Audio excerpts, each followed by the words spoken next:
దేశమంతా రామనామం ప్రతిధ్వనిస్తోంది. దేశంలోని దారులన్నీ అయోధ్య వైపే చూస్తున్నాయి.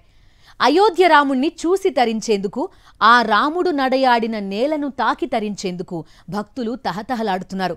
అందుకే అంతా అయోధ్య వైపే అడుగులేస్తున్నారు. దీంతో ఆలయం ప్రారంభోత్సవానికి ముందే అయోధ్య కిటకిటలాడుతోంది. ఇంతకీ అయోధ్య ఆలయ నిర్మాణం ప్రారంభమైనప్పటి నుంచి భక్తుల తాకిడి ఏ స్థాయిలో పెరిగింది? శ్రీరాముడి భవ్యమందిరం ప్రారంభోత్సవం తర్వాత ఏ స్థాయిలో భక్తుల రద్దీ పెరగనుంది? అయోధ్యలో భక్తుల రద్దీపై సాక్షి స్పెషల్ స్టోరీ. దశాబ్దాల కాలంగా యావత్ భారతం ఎదురు చూస్తున్న ఘట్టం కనుల ముందు ప్రత్యక్షమయ్యే క్షణాలు దగ్గరకొచ్చాయి. రామమందిరం ప్రారంభోత్సవం కోసం అయోధ్య నగరం అత్యంత సుందరంగా ముస్తాబవుతోంది. వాల్మీకి రామాయణంలో వర్ణించిన దానికంటే 1000 రెట్లు అయోధ్యాపురి మిరిమిట్లు గొలుపుతోంది. అయోధ్యలోని కూడళ్లు, రహదారుల సుందరీకరణ పనులు శరవేగంగా జరుగుతున్నాయి. విగ్రహ ప్రాణ ప్రతిష్ఠ అనంతరం నిత్యం భక్తుల తాకిడి భారీగా ఉండే అవకాశం ఉండడంతో నగరాన్ని ఆ దిశగా యూపీ సర్కారు సిద్ధం చేస్తోంది. సాధారణంగా అయోధ్యలో ఆలయ ప్రారంభోత్సవం తర్వాత భక్తుల రద్దీ పెరుగుతుందని అంతా ఊహించారు. కానీ అందరి అంచనాలు తారుమారు అయ్యాయి. ఆలయ నిర్మాణం మొదలైనప్పటి నుంచే భక్తుల రద్దీ విశేషంగా పెరిగింది. 2020 ఆగస్టులో రామమందిర నిర్మాణం ప్రారంభమైనప్పటి నుంచి భక్తుల తాకిడి పెరగడం మొదలైంది.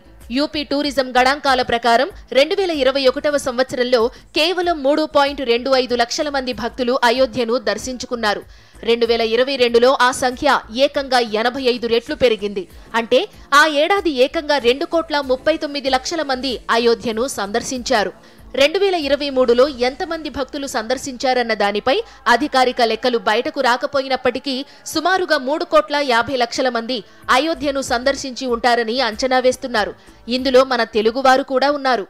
ఒకవైపు అయోధ్యలో భవ్య రామ మందిర నిర్మాణం జరుగుతూ ఉండగానే విశ్వ ఆధ్యాత్మిక నగరం అయోధ్యకి భక్తుల తాకిడి కూడా పెరుగుతోంది. దేశం నలుమూలల నుంచి పెద్ద సంఖ్యలో భక్తులు అయోధ్యకు వస్తున్నారు. వాళ్ళతో ఒకసారి మాట్లాడదాం. కహా సే హై ఆప్? हम यूपी से हैं जी, बुलंदशहर से। बुलंदशहर से। कैसा है अयोध्या? बहुत अच्छा लगा जी, देख के बहुत खूबसूरत है, बहुत अच्छा है। कहाँ से हैं? हम हरियाणा से हैं जी। हरियाणा से। कैसा है अयोध्या? हाँ जी, बहुत अच्छा लगा जी हमें। ओके। पहले आए थे अभी? ना जी पहली बार आए हैं, आगे से परिवार को लेके आएंगे।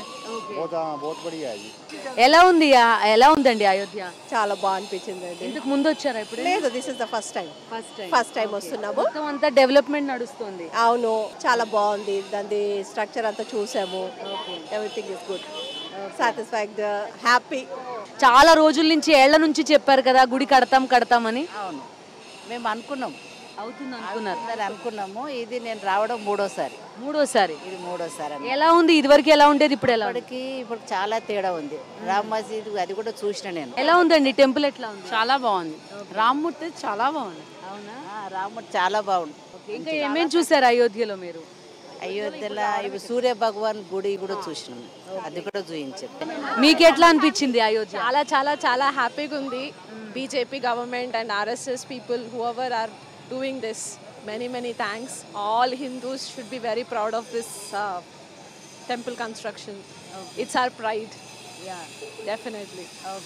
చాలా బాగా అనిపించింది. దర్శనమైందా? దర్శనం చేసుకొని వస్తున్నాం కదా, వీల్ చైర్ మీద మా వారు కూర్చున్నారు, మేము నడుచుకుంటూ వెళ్ళినాము. మీరు ఎక్కడి నుంచి? I'm from UK.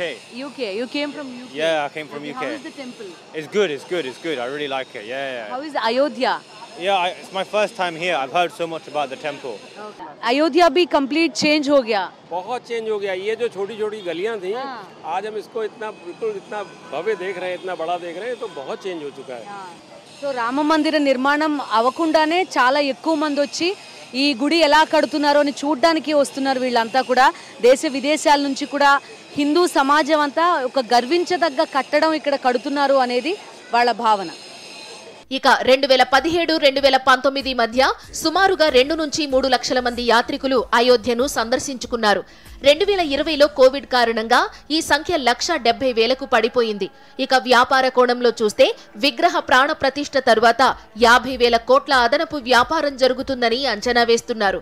అంటే భక్తుల రాక ఏ స్థాయిలో ఉంటుందో ఊహించుకోవచ్చు. అయితే ప్రతిరోజు 70,000 మంది దర్శించుకునేలా రామమందిర కమిటీ ఏర్పాట్లు చేస్తోంది. కానీ రోజుకు 1,00,000 మందికి పైగా భక్తులు తరలివచ్చే అవకాశాలు కనిపిస్తున్నాయి.